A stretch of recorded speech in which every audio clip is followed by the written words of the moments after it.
जयमसी नमस्ते हजुरलाई सबैजनालाई वेलकम छ मेरो मिनी ब्लगमा। यो चाहिँ मेरो अस्तिको स्याटरडेको भिडियो हो, तर मैले आज एडिट गरेर हाल्दैछु किनकि मलाई एक दुई दिन चाहिँ मलाई भिडियो एडिट गर्ने अल्छी लागिरहेको थियो। अनि त्यही भएर अनि शनिबारमा चाहिँ बिहानै उठेर अनि रेडी भएर हामी चर्च जानको लागि रेडी भयौँ मम्मी र म।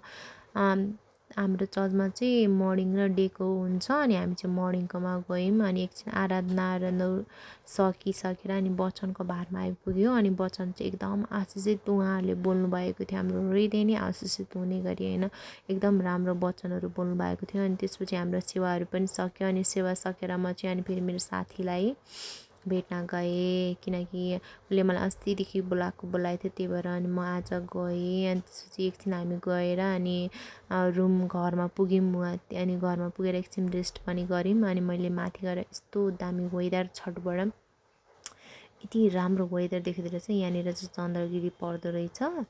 अनि यहाँ चाहिँ एकछिनमा बादल आउने एकछिनमा हराउने के, तर कस्तो राम्रो। अनि मलाई चाहिँ यो धानबारी देख्दा चाहिँ मलाई झापाको याद आयो कि होइन, कस्तो अब यस्तै हुन्छ नि त बिर्तामोड झापातिर चाहिँ।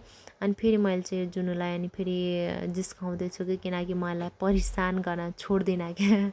अनि भिनाजु नि हाँसिरहनु भएको छ क्या मैले जिस्काएको सुनेर उसलाई।